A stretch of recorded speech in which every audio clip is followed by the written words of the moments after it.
స్వాగతం. వార్తలు చదువుతున్న నాగేంద్ర. ముందుగా ముఖ్యాంశాలు.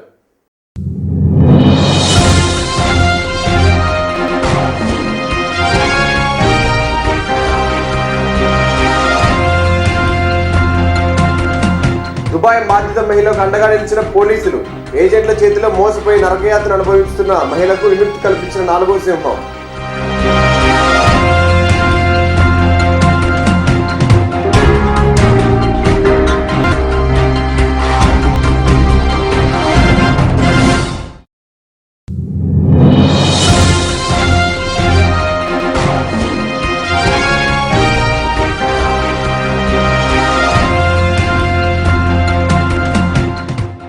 జిల్లాలో వేగంగా స్కూల్ బస్సులపై రవాణా శాఖ అధికారుల దాడులు. నిబంధనలకు విరుద్ధంగా నడుపుతున్న 5 బస్సులు సీజ్.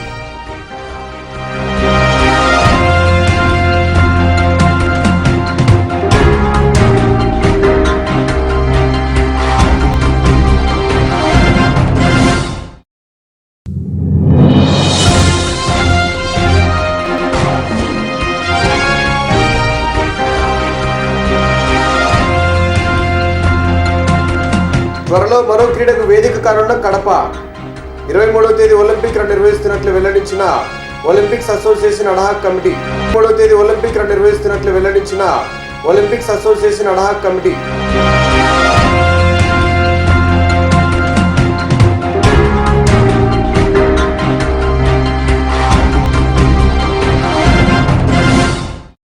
మాయమాటలు చెప్పి మహిళను గల్ఫ్ దేశాలకు పంపిస్తే అలాంటి ఏజెంట్లపై కఠిన చర్యలు తప్పవని కర్నూలు రేంజ్ డీఐజీ రమణకుమార్ హెచ్చరించారు. వరంగల్ పోలీసుల విచారణ అనంతరం ఆమె ఇవాళ కడప ఎస్పీ కార్యాలయానికి చేరుకున్నారు. ఈ సందర్భంగా డీఐజీ రమణకుమార్ సుబ్బలక్ష్మణ్ మీడియాతో మాట్లాడించారు. దుబాయ్లో పడిన కష్టాలను రమణకుమార్కు వివరించారు. సిద్ధవటం మండలం మాధవరం గ్రామానికి చెందిన సుబ్బలక్ష్మణ్ 3 ఏజెంట్లు కలిసి అరబ్ దగ్గర దాదాపు 2.5 లక్షల డబ్బు తీసుకోవడం జరిగిందన్నారు. అలాగే వంట పని నిమిత్తం నుంచి జీతం ఇప్పిస్తామని ఏజెంట్లు 3 ఈ వద్ద నుంచి మరో 80,000 రూపాయలు తీసుకున్నట్లు వెల్లడించారు. అయితే ఈ ఏడాది ఫిబ్రవరిలో దుబాయ్కి చేరుకున్న సుబ్బలక్ష్మ అక్కడ వైద్య పరీక్షలో ఫెయిల్ అయ్యారు. అక్కడ అరబ్ సేట్ ఆమెను మరుగుదొడ్లో నిర్బంధించి రోజుకు 1 పూట భోజనం మాత్రమే పెట్టేవాడని వివరించారు. కష్టాలు భరించలేని ఆమె సోషల్ మీడియా ద్వారా తన ఆవేదనను బయట ప్రపంచానికి తెలియజేసింది. సిద్ధవటం పోలీసులకు సుబ్బలక్ష్మ భర్త పెంచలయ్య కూడా ఫిర్యాదు చేశారు. విచారణ చేపట్టిన పోలీసులు ఏజెంట్ల నుండి నగదును సేట్కు చెల్లించి ఆమె ఇండియాకు రప్పించడం జరిగింది. రియాద్ నుంచి నిన్న శంషాబాద్కు చేరుకున్న సుబ్బలక్ష్మణ్ వరంగల్ పోలీసులు అదుపులోకి తీసుకుని వివరించారు. వరంగల్ జిల్లాకు చెందిన పలువురు మహిళలు ఇదే విధమైన పరిస్థితిలో ఉన్నట్లు కూడా సమాచారం సేకరించారు. అనంతరం ఆమెను కడపను పోలీసులు సిద్ధవటం తీసుకొచ్చారు. ఇవాళ ఆమె తన బాధలను మీడియాతో వివరించడం జరిగింది.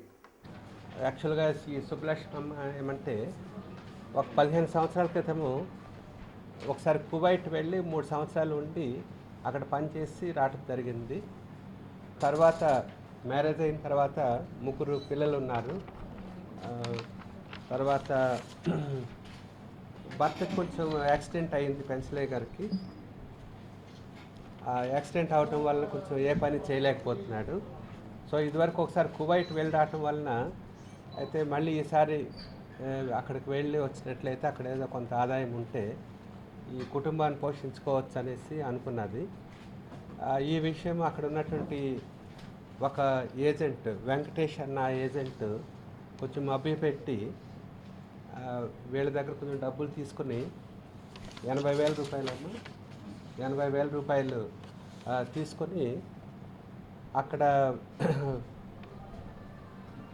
ఈ వెంకటేష్ తర్వాత ఇంకొక ఏజెంట్ జిలానీ గౌస్పీర్ ఈ 3 ఏజెంట్స్ కలిసి ఈమెకి అప్పటికే ఒంట్లో బాగోలేదు అసలు. అయినప్పుడు కూడా ఆ బ్లడ్ టెస్ట్లన్నీ కూడా నార్మల్గా ఉన్నట్టు చూపెట్టుకొని మేనేజ్ చేసుకొని మొత్తం మీద పంపించారు. అక్కడ రియాద్లో ఒక షేక్కి అమ్మేయటం జరిగింది. కొంత షేక్ ఏమంటే 13,000 రియాల్స్ అంటే 2,20,000 అలాగా వస్తుంది సుమారుగాను. సో అమ్మేయటం జరిగింది. సో తర్వాత ఇది అంతా కూడా ఒక 5 నెలల క్రితం జరిగింది. వెళ్ళిన ఒక 1 నెల రోజుల పాటు అక్కడ ఇంట్లో పనులన్నీ కూడా చేయడం జరిగింది షేక్ ఇంట్లో. తర్వాత కొంచెం ఆమెకు ఒంట్లో బాగోకపోతే ఇంకా ఆమెను అక్కడ ఆ షేక్ అక్కడ బంధించేసడం జరిగింది. సరే సంహవ్ ఆమె సోషల్ మీడియాలో ఆమె పరిస్థితి అంతా కూడా ఆమె చెప్పుకోవటం వలన మొత్తం అంతా కూడా తెలిసిన తర్వాత ఈ పెంచలయ్య గారు ఏమంటే సిద్ధవటం పోలీస్ స్టేషన్కి ఎస్ఐ గారికి లాస్ట్ మంతే కంప్లైంట్ చేయడం జరిగింది. కంప్లైంట్ చేసినప్పటి నుండి కూడా ఎస్పీ గారు నోటీసులో పెట్టి, తర్వాత మా అడిషనల్ ఎస్పీ గారు ఎస్ బాబు గారి నోటీసులో కూడా పెట్టి వెంటనే ఆమె ఇచ్చినటువంటి ఫోన్ల ద్వారా వెంటనే ఈమెను కాంటాక్ట్ చేయడం జరిగింది, పెంచలయ్యని కాంటాక్ట్ చేయడం జరిగింది. సో పెంచలయ్య వారి బంధువులంతా కూడా ఆ షేక్ ఏమన్నాడంటే, నాకు ఇచ్చినటువంటి డబ్బు నాకు మళ్ళీ వాపస్ చేసినట్లయితే అప్పుడు నేను పాస్పోర్ట్ ఇస్తాను. మీ పాస్పోర్ట్ అంతా కూడా ఆ షేక్ దగ్గరే ఉన్నది. సో బంధించేసి ఉంచారు. సో అందువల్ల వీళ్ళు డబ్బులు అది రెడీ చేసుకుంటున్నారు. ఈ విధంగా అప్పుడు సోషల్ మీడియాగా రావటము, ఎప్పుడైతే వీరు అక్కడ ముంబై ఏజెంటు, తర్వాత అక్కడ షకీల్ అహ్మద్తో మాట్లాడటము, తర్వాత అక్కడ ఎంబసీతో మాట్లాడటము, ఇవన్నీ చేయటం జరిగింది. ప్రెజర్ ఎప్పుడైతే డెవలప్ అయిందో అక్కడ షకీల్ అహ్మద్ ఏజెంట్ ఏమంటే, వీళ్ళ మీద ఈ ముగ్గురు మీద కేసు రిజిస్టర్ చేయడం జరిగింది కాబట్టి ఇక నా పేరు కూడా ఇందులో కేసులో ఉంటే అరెస్ట్ చేస్తారన్న భయం చేత కొంచెం వెంటనే ఏమంటే ఆ డబ్బులన్నీ కూడా అక్కడే ఏర్పాటు చేసి షేక్ కట్టేయటం జరిగింది. షేక్ కట్టేసిన తర్వాత ఈమెకు కూడా ఆ ఫ్లైట్ టికెట్ కూడా వాళ్ళే సో ఈ విధంగా మనం స్పీడప్ చేసి మొత్తం మీద టికెట్ ఇది. సో ఈ విధంగా మనం స్పీడప్ చేసాము. జిల్లాను వెంకటేశు ఒలి అనే అతను నన్ను దుబాయ్కి అని తీసుకుపోయి కోయేట్లో 2 లక్షలకి అమ్మేసి నన్ను నానా హింసలు పెట్టి రూమ్లో బంధించబడినా సార్. నన్ను ఒకటి గుడ్డ కట్టి ఒక రూమ్లో పెట్టినారు. నేను చాలా బాధపడి, తిండి లేక నీళ్ళు లేక నేను చాలా బాధపడి చాలా ఏడ్చిన సార్. నాకు ఎవరన్నా సాయం చేయండి సార్ అని చెప్పి నేనే అడిగి ఏడ్చినా సార్. సార్లు వలన నేను ఈరోజు ఇండియాకి వచ్చిన సార్. ఇంట్లో పని అని చెప్పి తీసుకుపోయినారు సార్. ఇంట్లో పని అని 1 నెల పని చేసిన తర్వాత తీసుకొచ్చేసి, నీకు ఆరోగ్యం సరిలేదు, ఇక్కడ పని చేసేదానికి కుదరదు, ఈ దేశంలో నువ్వు ఇండియాకు పోవాలని తీసుకొచ్చి ఆఫీసులో వదిలేసారు. ఆఫీసులో ఆ షర్ట్ వచ్చేసి రూమ్లో పెట్టేసి అన్నము నీళ్ళు పెట్టకుండా నన్ను పంపించిన ఏజెంట్కి ఫోన్ చేసి నా 2 లక్షలు నాకు డబ్బు కట్టేసి ఈ మనిషిని ఇంటికి పంపించాను. వాళ్ళు ఏం మాట్లాడుకున్నారో నాకైతే తెలియదు సార్. నేనేమన్నా అడిగినానంటే కాళ్ళ చేతల తన్ని కొడతారు. నేను చెప్పినట్టు వినకపోయినవంటే నేను చంపేస్తాము, నువ్వు ఇండియాకు కూడా బాలేవు అని చెప్పి అనేవారు సార్. కడప జిల్లాలో అనుమతులు లేకుండా స్కూల్ బస్సులు రోడ్డుపైకి వస్తే కఠిన చర్యలు తీసుకుంటామని రవాణా శాఖ అధికారులు తేల్చి చెబుతున్నారు. 2017 స్కూల్స్ మళ్లీ ప్రారంభమైన నేపథ్యంలో అధికారులు నిన్నటి నుండి స్కూల్ బస్సులపై కొరడా జులిపిస్తున్నారు. దాడులలో దాదాపు 5 బస్సులను సీజ్ చేసినట్లు ఆర్డీఓ తెలిపారు. దాడులలో 2వ రోజు కడప నగరంలో దాడులు నిర్వహించారు. ప్రతి స్కూల్ బస్సును ఆపి వాటి రికార్డులను పరిశీలించారు. అనంతరం ఆర్టీఓ మాట్లాడుతూ స్కూల్స్ ఓపెనింగ్ కాకముందే అన్ని పాఠశాల యాజమాన్యాలకు హెచ్చరిక జారీ చేయడం జరిగిందన్నారు. అంతేకాకుండా చాలా చోట్ల అవగాహన కార్యక్రమాలు కూడా నిర్వహించినట్టు వెల్లడించారు. ఎఫ్సీ కానీ ట్యాక్స్ కానీ లేని బస్సులపై చర్యలు తీసుకుంటామని తేల్చి చెప్పారు. అయినా కూడా నిబంధనలకు వ్యతిరేకంగా బస్సులు రోడ్డుపైకి రావడంతోనే 5 బస్సులు సీజ్ చేశామన్నారు. ఇప్పటికైనా 13 సూత్రాలతో ఉన్న నిబంధనలు ప్రతి స్కూల్ బస్సు యజమాని కూడా పాటించాలని కోరారు. లేని పక్షంలో తక్షణమే చర్యలు తీసుకుంటామని హెచ్చరించారు. మరి నిన్నటి నుంచి స్కూల్స్ రీఓపెన్ అయినాయి కాబట్టి మొదటి రోజు మేము ఈ స్కూల్ బస్సుల పైన స్పెషల్ డ్రైవ్ చేయడం జరిగింది. అందులో నిన్న చేసిన ఎన్ఫోర్స్మెంట్లో దాదాపు 5 స్కూల్ బస్సుల్ని సీజ్ చేశాము ఎఫ్సీ లేని కారణంగా. అలాగే ఒక బస్సు ట్యాక్స్ లేని కారణంగా, మరి ఇంకొక బస్సు అదర్ స్టేట్ నుంచి తీసుకొని వచ్చి మరి ఇక్కడ ఎటువంటి అనుమతులు లేకుండా చట్ట విరుద్ధంగా తిరుగుతున్న బస్సును కూడా సీజ్ చేయడం జరిగింది. మరి స్కూల్ బస్సుల విషయానికి వస్తే మొట్టమొదటి నుంచి కూడా ఎక్కడా కాంప్రమైజ్ లేకుండా మరి ప్రభుత్వం ఏవైతే నిర్దేశించిందో ఆ 32 సూత్రాలను కంప్లై చేయమని ముందుగానే స్కూల్స్ రీఓపెన్ కాకముందే వాళ్ళ అసోసియేషన్కు తెలపడం, మరి వీలైతే యాజమాన్యాలు సంస్థలకు కూడా వెళ్ళి చెప్పడం లాంటివి జరిగాయి. మరి ఆ సందర్భంలో కొన్ని అవేర్నెస్ ప్రోగ్రామ్స్ కూడా కండక్ట్ చేశాం. ఇంజనీరింగ్ కాలేజెస్లో అయితేనేమి, డిగ్రీ కాలేజీలో అయితేనేమి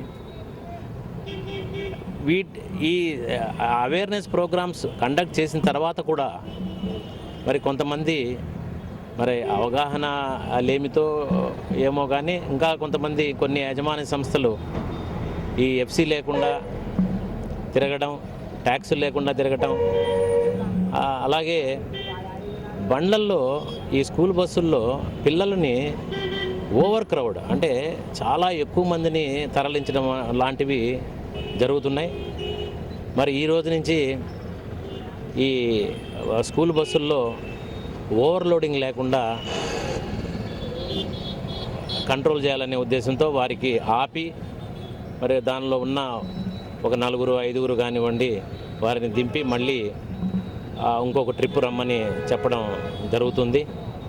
మరి ఎటువంటి పరిస్థితుల్లో కూడా ఈ స్కూల్ బస్సుల విషయంలో వాహన సామర్థ్య ధృవీకరణ పత్రంలో కానివ్వండి, అలాగే వాహనం యొక్క ట్యాక్స్ చెల్లించడంలో కానివ్వండి, అలాగే ఈ ఓవర్లోడింగ్ ఆఫ్ స్కూల్ బస్సెస్ ఈ విషయాల్లో ఎక్కడా కూడా రాజీ పడకుండా వాటిని తూచా తప్పకుండా అమలు చేస్తూ ప్రతి బస్సును నిశితంగా పరిశీలిస్తూ మరి వారికి తగు జాగ్రత్తలను తగు సూచనలు ఇస్తూ అందరినీ కూడా ఈ స్కూల్ బస్సుల ద్వారా మనకి ఎటువంటి ప్రమాదం జరగకుండా ఉండాలని ఆశిస్తూ కడప జిల్లాలో ఈ నెల 23వ తేదీ నుండి ఒలింపిక్ రన్ ప్రారంభమవుతుందని ప్రతి ఒక్క క్రీడాకారులు కూడా ఈ కార్యక్రమంలో పాల్గొని సత్తా చాటాలని అడ్హాక్ కమిటీ వారు కోరారు.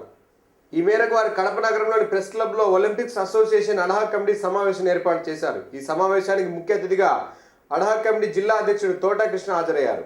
సమావేశంలో 5 మంది నూతన కార్యవర్గాన్ని ఎన్నుకున్నారు. కమిటీ చైర్మన్గా ఒంటేరు శ్రీనివాస్ ఎన్నుకోగా మిగిలిన వారిని సభ్యులుగా ఎన్నుకున్నట్లు స్పష్టం చేశారు. తమపై నమ్మకం ఉంచి పదవులను ఇచ్చిన అడ్హాక్ కమిటీ వారికి ప్రత్యేక ధన్యవాదాలు తెలిపారు. 23వ తేదీన జరగనున్న ఒలింపిక్స్ను అత్యంత ప్రతిష్టాత్మకంగా నిర్వహిస్తామన్నారు. ఎక్కడా కూడా ఎటువంటి అవాంఛనీయ సంఘటనలు చోటు చేసుకోకుండా చర్యలు చేపడతామని హామీ ఇచ్చారు. జిల్లాలో ఉన్న ప్రతిభావంతులు ఈ పోటీలకు అర్హులని స్పష్టం చేశారు. ఆసక్తి కలిగిన వారు తమ పేర్లను ముందుగానే నమోదు చేయాలని సూచించారు. తర్వాత పోటీలలో పాల్గొని తమ సత్తా చాటుకోవాలని పిలుపునిచ్చారు. ఈరోజు కడప జిల్లాలో ఒలింపిక్ అసోసియేషన్ నూతన కమిటీ ఏర్పాటు చేయడం జరిగింది. Ad hoc committee.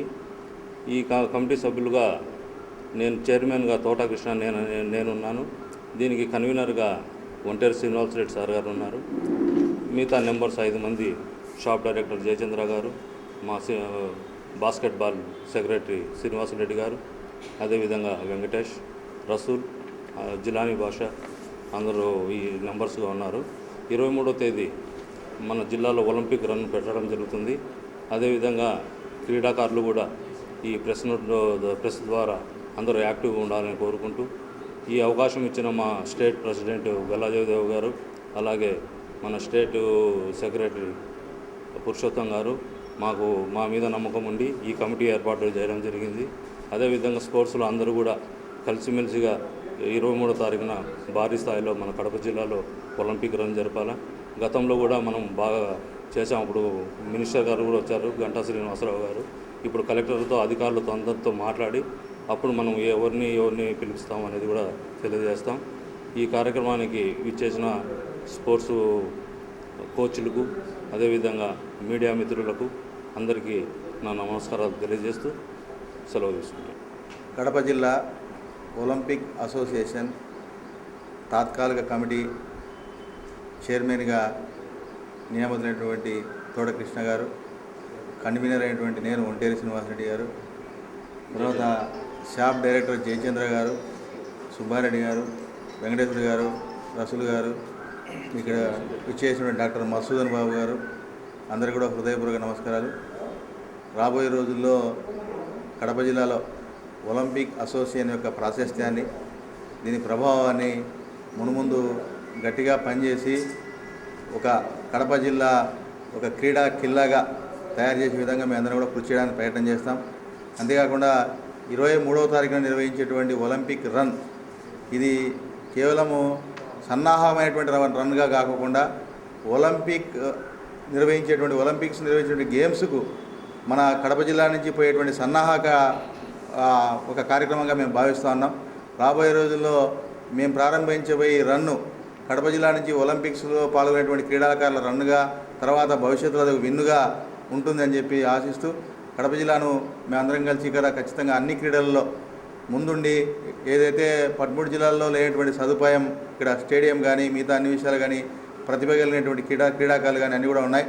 ముఖ్యంగా జాతీయ క్రీడలను కడప జిల్లాకు తీసుకురావడంలో ఖచ్చితంగా కేంద్ర మంత్రులతో కూడా మాట్లాడి ఈ కడప జిల్లాలో జాతీయ క్రీడలు నిర్వహించడం కోసం మా వంతు తప్పనిసరిగా కృషి చేస్తామని చెప్పి భావిస్తూ మీ అందరి సహకారం కూడా కడప జిల్లాకు ఉండాలని చెప్పేసి మరి రాబోయే రోజుల్లో మనందరం కలిసి ఈ ఒలింపిక్ అసోసియేషన్తో పాటు కడప జిల్లాలో ఉన్నటువంటి క్రీడాకారుల విజయానికి కృషి చేయాలని చెప్పి భావిస్తూ సెలవు తీసుకుంటాను.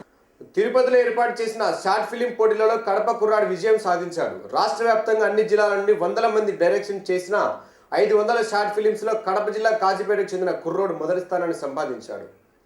దీంతో కాజీపేటకు చెందిన మౌలాలికి మొదటి బహుమతును సినీ పరిశ్రమ వారు అందజేశారు. మౌలాలి చేసిన షార్ట్ ఫిలిం పేరు కన్న ప్రేమగా ఎంచుకున్నాడు. ఇందులో నిజ జీవితంలో కన్నవారిని ఎలాంటి సంఘటనలు ఎదురయ్యాయో చాలా న్యాచురల్గా తీసి ప్రదర్శించారు. దీంతో అతనికి మొదటి బహుమతి దక్కించుకున్నారు. మౌలాలికి మొదటి బహుమతి రావడంతో ఆ ఫిలింలో నటించిన వారు కడప ప్రెస్ క్లబ్లో మీడియా సమావేశం ఏర్పాటు చేశారు. తమ ఆనంద భావాలను పంచుకున్నారు. మౌలాలి ఒక పట్టుదల ఉన్న వ్యక్తి అని పట్టు విడవకుండా కృషి చేయడంతోనే అతనికి మొదటి బహుమతి వచ్చినట్లు తెలిపారు. ఇటువంటి మరిన్ని సన్నివేశాలు చిత్రీకరించి సమాజానికి అందించాల్సిన బాధ్యత ఎంతైనా ఉందని యువకులు పిలుపునిచ్చారు. కన్నప్రేమ ఈ షార్ట్ ఫిలిం మౌలాలి కాజీపేట నుంచి చేయడం జరిగింది. ఇది మన కడప నుంచి స్టేట్కి సృజన 2017 స్టేట్ లెవెల్ టెక్నికల్ సింపోసిజం అనే ఒక కేఎల్ యూనివర్సిటీలో కండక్ట్ చేశారు. 500 షార్ట్ ఫిలిమ్స్లో ఇది ఒకటైతే 500 షార్ట్ ఫిలిమ్స్లోనూ ఇది ఫస్ట్గా ఎంపిక చేయడం జరిగింది. దీనికి అవార్డు అండ్ సర్టిఫికేట్ కూడా ఇచ్చారు. నేను చాలా హ్యాపీ ఫీల్ అవుతున్నాను. ముఖ్యంగా మౌలాలి గురించి చెప్పాలంటే డైరెక్టర్ అండ్ యాక్టర్ ఇందులో కన్నప్రేమ ఇదిలో మన చుట్టూనే కథలు ఉంటాయి, మన ఇంట్లో కూడా కథలు ఉంటాయి. ఆ కథలను అంటే న్యాచురల్గా డైరెక్ట్ చేసి స్క్రీన్ మీదకి తీసుకురావడంలో మౌలాలికి మంచి పట్టు ఉంది అందులో. ఎందుకంటే తన కష్టపడే వ్యక్తి, కూరగాయలు అమ్ముకునే వ్యక్తి ఒక ఫిలిం చేస్తే అందులో 500 ఫిలిమ్స్లో దీన్ని నామినేట్ చేస్తే ఇందులో ఇది ఫస్ట్ రావడం అనేది చాలా గొప్ప విషయం. దీంట్లో ఏంటంటే మనకు అర్థమయ్యేది పట్టుదల, దాంట్లో కష్టపడే వ్యక్తి కసిని తోడు చేస్తే దాని అవుట్పుట్ ఎలా ఉంటుంది అనేది ఈ అవార్డు దీని ద్వారా తెలిసింది. తర్వాత ఇందులో మా ఏవిఎస్ సుబ్రా సారు తండ్రిగా చేశారు. న్యాచురల్ యాక్షన్, అది ఒక షార్ట్ ఫిల్మ్లా కాకుండా ఒక ఇంట్లో జరిగే కథను ఒక సీసీ కెమెరా ఫుటేజ్తో మనం చూసినట్లయితే ఎట్లా ఉంటుందో అట్లాగే అనిపిస్తుంది. అంత న్యాచురల్గా యాక్ట్ చేశారు. హీరోయిన్ పద్మ, ఇదంతటినీ ఇంత బాగా అందంగా చిత్రీకరించిన వ్యక్తి నాగరాజు, తమ్ముడు, ఫ్రెండ్ అన్నీ. నేను కూడా ఒక ఫ్యామిలీలాగా ఉంటాం. తను ఇంత బాగా చేశారు. ఈ షార్ట్ ఫిలిం ఇంత గొప్పదై స్టేట్లోనే ఫస్ట్ రావడం అనేది నాకు కూడా హ్యాపీగా ఉంది. ఎందుకంటే మేమంతా ఒక ఫ్రెండ్స్లా కాకుండా ఒక కుటుంబంలాగా ఉంటాం అన్ని విధాలా. వాళ్ళకి ఏదో చిన్న సపోర్ట్ చేశాను అంతే. ఆ సపోర్ట్ చేస్తే వీళ్ళు ఒక టీమ్గా తయారయ్యి ఇంత మంచి అవార్డు తీసుకొచ్చారంటే అది చెప్పలేని ఆనందంగా ఉంది నాకు. Thank you very much. నమస్కారం అండి. మన చుట్టూ మనల్ని ప్రేమించే వారు ఉన్నప్పుడు వాళ్ళ విలువలు మనకు తెలియవు. వారు మన దగ్గర నుంచి వెళ్ళిపోయినప్పుడే వాళ్ళ విలువలు తెలుస్తాయి. అలానే ఒక తండ్రి తనకున్నవన్నీ అమ్మేసి ఒక కొడుకు ఉద్యోగం తెప్పించే ప్రయత్నంలో ఆ తండ్రి అన్నీ కోల్పోతాడు. తర్వాత ఆ జాబ్ వచ్చిన తర్వాత ఆ తండ్రికి ఆ కొడుకు ఏం చేశాడనేదే ఈ కథ అండి, కన్నప్రేమ. ఆ తండ్రి ఉండగా తన విలువలు తనకు తెలియవు. తండ్రి మరణించిన తర్వాత తనకు మిగిలిన బాధ, ప్రచాపాతం ఇవి. చివరికి ఆ కొడుకు ఆ తండ్రిని అర్థం చేసుకునే లోపు ఆ తండ్రి మరణిస్తాడు. అప్పుడు ఆ కొడుకు మిగిలిన ఈ కన్నీళ్ళు, బాధ, పశ్చాత్తాపాన్ని మించిన ప్రాయశ్చిత్తం మరొకటి లేదు. అలానే తండ్రిని బాధ పెట్టిన ఏ కొడుకు బాగుపడేది లేదని సమాజానికి ఒక నీతి చెప్పాలనుకున్నాను. ఈ షార్ట్ ఫిల్మ్ ద్వారా అందరికీ తెలియజెప్పాలని చేశాను. సమాజంలో ప్రతి వయసు అయిపోయిన తల్లులందరూ కొడుకుల మీద ఎలా ఆధారపడుతున్నారు, వాళ్ళకు ఉద్యోగాలు తెప్పించి ఎలా బాధపడుతున్నారు, వాళ్ళకు ఆఖరికి మందులకు డబ్బులు లేకుండా వాళ్ళ దగ్గర అన్ని సదుపాయాలతో అత్యాధునిక టెక్నాలజీతో కడప నగరంలో సూపర్ స్పెషాలిటీ హాస్పిటల్ను ప్రారంభించనున్నట్లు డాక్టర్లు తెలిపారు. కడప నగరంలో నాగరాజుపేటలో ఏర్పాటు చేసిన సన్ రైజ్ క్యాన్సర్ హాస్పిటల్ను ప్రతిపక్ష నేత వైఎస్ జగన్మోహన్ రెడ్డి తల్లి విజయమ్మ చేతుల మీదుగా ప్రారంభిస్తున్నట్లు స్పష్టం చేశారు. ఈ హాస్పిటల్ అన్ని రోగాలకు చికిత్సను అందిస్తున్నట్లు వైద్యులు తెలిపారు. ప్రతి వైద్యుడు కూడా మంచి అనుభవం కలిగిన, ఫారెన్లో శిక్షణ పొందిన వారే అని అన్నారు. కాబట్టి కడప జిల్లా ప్రజలు కూడా ఈ విషయాన్ని గమనించాలని కోరారు. ఈ కార్యక్రమానికి వైఎస్ జగన్ రావాల్సి ఉండగా రాలేకపోయినట్లు సమాచారం. కడప ప్రాంత ప్రజలకి సూపర్ స్పెషాలిటీ వైద్య సేవలు అతి తక్కువ ఖర్చులో అందుబాటులో ఉండాలనే ఉద్దేశంతో అన్ని సూపర్ స్పెషాలిటీ వైద్య సేవలు కడప జిల్లాలో ఒకే గొడుగు కిందికి తీసుకురావాలనే ఉద్దేశంతో మా doctors team Sunrise super speciality హాస్పిటల్ను 14వ తారీఖున బుధవారం 9:30 వైఎస్ఆర్ కాంగ్రెస్ పార్టీ అధ్యక్షుడు వైఎస్ జగన్మోహన్ రెడ్డి గారి చేతుల మీదుగా మరియు వైఎస్ విజయమ్మ గారు, ఎమ్మెల్యే పి రవీంద్రనాథ్ రెడ్డి గారు చేతుల మీదుగా ప్రారంభించదలిచారు. చదువు కొరకు మనం అంతర్రాష్ట్రం వరకు అంటే మిలిటరీలో 3 సంవత్సరాలు నా వైద్య వృత్తి అభ్యసించి నా స్పెషలైజేషన్ వచ్చి క్యాన్సర్. దాంట్లో 3 విభాగాలు ఉంటాయి. వాటిలో సర్జరీ విభాగం అన్నిటికంటే ముఖ్యమైన విభాగము. ఆ విభాగం 3 సంవత్సరాలు మిలిటరీ హాస్పిటల్, మన ఏఎఫ్ఎంసీ పూణే హాస్పిటల్. అక్కడ అయిపోయిన తర్వాత మళ్ళీ మన జిల్లాకి ఏదో ఒక విధంగా సేవలు చేయాలని నాకు మొదటి నుంచి కోరిక ఉండేది. వాటిలో భాగంగా నాకు ఈరోజు ఈ సదవకాశము మన సన్ రైజ్ హాస్పిటల్ రూపంలో వచ్చినకు నాకు చాలా ధన్యవాదములు. మొట్టమొదటిగా మన క్యాన్సర్ గురించి ఈరోజు మనము day in day out observe చేస్తుంటే చాలా వరకు క్యాన్సర్ రోగులు అనేది చాలామంది మన జిల్లాలో మిగిలిన అంతర్రాష్ట్ర కానీ దేశంలో కానీ ప్రపంచంలో కానీ క్యాన్సర్ అనేది విపరీతంగా పెరుగుతుంది. Next 1 decade the death due to cancer is going to increase up to 20 million, which is a huge burden to the society and to the person also. So వీటికి మనము ఒక రకంగా వీటిని అరికట్టడానికి ఏంటంటే ప్రాథమిక చికిత్స రూపంలో దీన్ని ముందుగానే మనము కనుక్కోవడం. దానికి ఏంటంటే మనకు స్క్రీనింగ్ క్యాంప్స్ అనేది మనకు కావాల్సి వస్తుంది. ఆ రూపంలో మన త్రూ సన్ రైజ్ హాస్పిటల్ నుంచి నా సేవలు అలా ఉపయోగించి మొట్టమొదట మన జిల్లాలోనే ఒక స్క్రీనింగ్ క్యాంప్స్ స్టార్ట్ చేస్తామనేది ఒక ఆలోచన. వాటి రూపంగా మనము మన హాస్పిటల్ నుంచి ఆ సేవలు చాలా వరకు ఉపయోగిస్తాము. ప్రైవేట్ విద్యాసంస్థల విద్యను అంగట్లో సరుకు మాదిరి అమ్మేసి వేల రూపాయలు సంపాదిస్తుంటే విద్యాశాఖ అధికారులు చోద్యం చూస్తున్నారని ఏఎస్ఎఫ్ నాయకులు తీవ్ర స్థాయిలో విమర్శించారు. కార్పొరేట్ విద్యాసంస్థలకు డీఈఓ ఒత్తాసు పలుకుతోందని ఆరోపిస్తూ డీఈఓ కార్యాలయం ఎదుట ఆందోళన చేపట్టారు. ఈ మేరకు కార్యాలయం ఎదుట బైఠాయించి అధికారులకు వ్యతిరేకంగా పెద్ద ఎత్తున నినాదాలు చేశారు. అనంతరం ఆ సంఘం జిల్లా అధ్యక్షుడు గంగా సురేష్ మాట్లాడుతూ కడప జిల్లాలో గత కొన్ని సంవత్సరాల నుండి ప్రైవేట్ విద్యాసంస్థలు వేల రూపాయల ఫీజులను వసూలు చేస్తున్నాయని చెప్పుకొచ్చారు. నిబంధనలకు విరుద్ధంగా లక్షల రూపాయలు వసూలు చేస్తున్న అధికారులు మాత్రం అటువైపు కన్నెత్తి కూడా చూడడం లేదని వాపోయారు. ఒక పక్క కళాశాలలో కూడా నిర్దిష్టమైన ఫీజుల వివరాలను ప్రకటించలేదని తెలిపారు. అధికారులు ప్రైవేట్ కార్పొరేట్ విద్యాసంస్థల వద్ద నుంచి అమ్ముడుపోయారని విమర్శించారు. ప్రభుత్వం విడుదల చేసిన జీవో నెంబర్ 1, 2 మరియు 42 జీవోలను ఏ ఒక్క పాఠశాలలో కూడా అమలు చేయలేదని, ఫలితంగా పాఠశాలలో వారి ఇష్టానుసారంగా విద్యార్థుల నుండి లక్షల రూపాయలు వసూలు చేస్తున్నారన్నారు. ఇంత డబ్బులు వసూలు చేసి కూడా సొంత భవనాలు కానీ విద్యార్థులకు సరిపడా ఉపాధ్యాయులు కానీ ఏ స్కూల్లో కూడా లేరన్నారు. వెంటనే అధికారులు స్పందించి ఏవైతే నిబంధనలకు విరుద్ధంగా కళాశాలలు ఉన్నాయో వాటిపై వెంటనే చర్యలు తీసుకోవాలని డిమాండ్ చేశారు. అంతేకాకుండా ఆయా కళాశాలల ఆస్తులపై విచారణ చేయాలని, లేని పక్షంలో పెద్ద ఎత్తున ఉద్యమిస్తామని హెచ్చరించారు. జిల్లాలో ప్రైవేటు కార్పొరేట్ విద్యాసంస్థలో ఫీజుల దోపిడీ కొనసాగుతూ ఉంది. అయితే అనేక ప్రైవేటు కార్పొరేట్ విద్యాసంస్థలకు అనుమతులు లేకపోయినా కూడా, సరైనటువంటి వసతులు లేకపోయినా కూడా డిఈఓ గారు పర్మిషన్లు ఇచ్చి రెన్యువల్ కూడా చేశారు. అయితే వాళ్ళు ఒక క్లాసుకు ఇంత, 10th క్లాస్కి ఇంత, ఎల్కేజీకి ఇంత, 2nd క్లాస్కి ఇంత అనే ఫీజులు ఎక్కడ కూడా నిర్ణయించలేదు. కాబట్టి వాళ్ళకు ఇష్టం వచ్చినంతా కూడా ఫీజులు దోపిడీ చేస్తూ ఉన్నారు. అయితే ఈ ఫీజుల దోపిడీకి డిఈఓ ఆర్జేడ్లు సంపూర్ణంగా మద్దతు పలికారు. వీళ్ళకు కూడా ప్రతి నెల వాటాలు వస్తున్నాయి కాబట్టి వీళ్ళు పట్టించుకోలేదని మేము ఆరోపిస్తూ ఉన్నాం. అదేవిధంగా మేము డిఈఓ గారికి, ఆర్జేడీ గారికి ఒకటే హెచ్చరిక చేస్తూ ఉన్నాం. ఒక 4-5 రోజులలో మీరు అనుమతి లేని పాఠశాలను సీజ్ చేసి అదేవిధంగా ఫీజులను దోపిడీని అరికట్టకపోతే కనుక మీ కార్యాలయాలను దిగ్బంధిస్తామని ఈ సందర్భంగా తెలియజేస్తా ఉన్నాం. అదేవిధంగా నిబంధనలు అయితే జీవో నెంబర్ 1లో ఉన్నటువంటి నిబంధనలు ఏ అయితే ఉన్నాయో ఆ నిబంధనలు అన్నీ కూడా పాటించాలి. ప్లే గ్రౌండ్ కానీ లేకపోతే కానీ అర్హత కలిగిన ఉపాధ్యాయులు కానీ తరగతి గదులకు విద్యార్థులకు సంబంధించిన తరగతి గదులు కానీ అన్ని వసతులు కూడా ఉండాలి.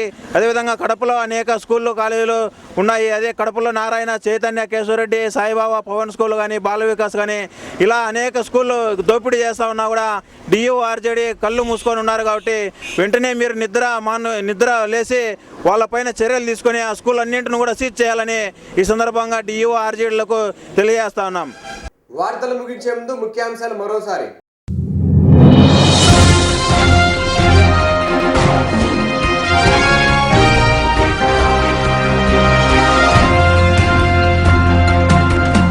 దుబాయ్ బాధిత మహిళకు అండగా నిలిచిన పోలీసులు.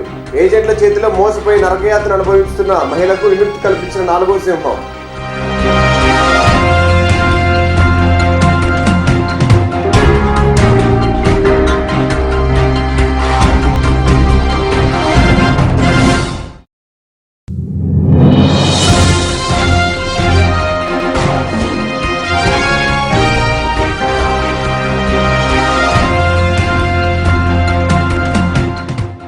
జిల్లాలో వేగంగా స్కూల్ బస్సులపై రవాణా శాఖ అధికారుల దాడులు. నిబంధనలకు విరుద్ధంగా నడుపుతున్న 5 బస్సులు సీజ్.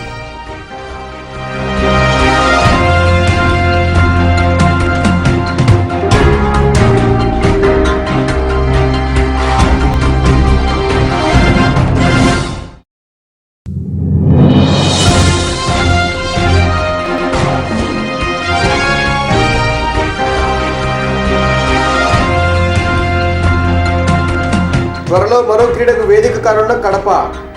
23వ తేదీ ఒలింపిక్ రన్ నిర్వహిస్తున్నట్లు వెల్లడించిన ఒలింపిక్స్ అసోసియేషన్ అడ్హాక్ కమిటీ.